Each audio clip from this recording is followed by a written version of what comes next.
Hey everyone, welcome back to my channel ঝুমার পৃথিবী। তো তোমরা সবাই কেমন আছো? আশা করি অনেক ভালো আছো, আর আমিও অনেক ভালো আছি। তো আমার একটা ছোট্ট মিনি ব্লগে তোমাদের সবাইকে স্বাগতম।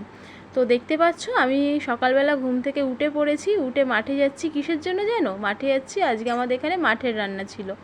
তো মাঠের রান্নাতে আমি আর আমার বোন গিয়েছিলাম এই যে লাউ শাকের খেতে। কাকাদেরই ক্ষেত, মানে আমার বোনদেরই ক্ষেত। বললো চল লাউ শাকের ডগা তুলে নিয়ে আসি। তো এই যে ডগা তুলে নিয়ে আমরা আবার ওই সাইডেই একটা জায়গায় গেলাম, দেখি ক্ষেতের মধ্যে সূর্যমুখী ফুল হয়েছিল। তো দেখো কত সুন্দর লাগছে, অনেক দিন পরে দেখলাম ফুলটা। আর মাঠে তো সেরকম যাওয়া হয় না, তো গিয়েছি, তো বেশ ভালো লাগছে দেখতে। তো ভাবলাম তোমাদেরকেও দেখাই। তো আমরা মাঠ থেকেই সব সবজি তুলবো ভাবছি, আর কাকাদের ক্ষেতে সব কিছুই আছে, তো ওখান থেকেই তুলে নেব। ওখানেই টমেটো, তারপর তোমার অনেক কিছু তুলেছি। তো চলো দেখাচ্ছি তোমাদেরকে। তো দেখো ফুলটা কতটা সুন্দর লাগছে। আর আমার ভিডিও যদি তোমাদের ভালো লাগে একটু কমেন্ট করে দিও। তো দেখো এই যে তোলা হয়ে গিয়েছে। তো তুলেছিলাম কুমড়ো, সিম, তারপরে ছিল তোমার এই যে লাউ ডাগা ছিল, ধনেপাতা তুলে নিয়ে এসেছিলাম, বেগুন তুলেছিলাম, টমেটো, ভেন্ডি, একটু লঙ্কা তুলে নিয়েছিলাম।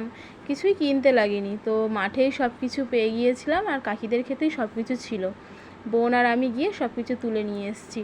তো এই যে আজকে মাঠে রান্না বলে যার জন্য গিয়েছিলাম, এই যে বনদেবী দেখতেই পাচ্ছ, বনদেবীর পুজো হচ্ছিল। তো মা গিয়েছিল, অন্যান্যবারে কাকিদের কাছে দিয়ে দেয়, তো এবারে মাই পুজোটা করলো। তো মার সাথে গিয়েছিলাম, গিয়ে তোমাদেরকে দেখাচ্ছি। তো দেখো পুজো হচ্ছে, আর এখানে পাশেই ছিল মনসা দেবীর, মানে একটা ছিল, ওইখানেই মনসাতলা ছিল, ওইখানেই পুজো দিচ্ছিল মা। তো অনেকেই এসেছিলো, এই আমাদের গ্রামে প্রথম না, প্রত্যেক বছরই হয়। আমাদের পরিবার, তারপরে গ্রামের সব পরিবার মিলে এখানে আসে। তো দেখো সব কিছু দিয়ে দিয়েছি ধুয়ে পরিষ্কার করে। একদিকে মা বসিয়েছিল ভাত আর ডাল সিদ্ধ দিয়েছিল, আর আমি এদিকে সবজিগুলো সিদ্ধ করছিলাম। তো দেখো কত লোক এসছে, মানুষ এসছে, সব আমাদেরই আশেপাশেরই, কাকি, পিসি, আরও সবাই। দেখো গ্রামের প্রায় সবাই এসছিল, সবাই না, মানে গ্রামের আমাদের আশেপাশের যারা আছে তারা এসছিল।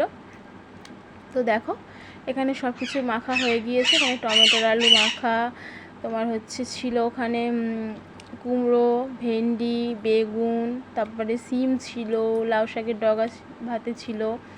আর এই যে দেখো সব কিছু নিয়ে বসে পড়েছি। আর একটা কী জানো তো, আমাদের এখানে এই যে হয়ে যাচ্ছে, রান্নাটা হয়ে যাওয়ার পরে যে কাঠগুলো বাঁচে সেইগুলো দিয়ে আবার চাঁচড় করা হয়। তো তোমাদেরকে দেখাবো, দাঁড়াও, যখন চাঁচড়টা হবে তখন। তো দেখো এই যে সব কিছু নিয়ে বসে পড়েছি, কত কিছু হয়েছে। আর প্রত্যেক বছরই এরকমই হয় আমাদের, প্রত্যেকটা মানে প্রত্যেকজনাদেরই এরমভাবে হয়। তো দেখো এই যে চাঁচড়ও শুরু হয়ে গিয়েছে। খুবই মজা করেছি। আর হ্যাঁ, যদি আমার এই ভিডিওটা তোমাদের ভালো লেগে থাকে তাহলে লাইক, কমেন্ট, শেয়ার আর সাবস্ক্রাইব করে দিও, ঠিক আছে?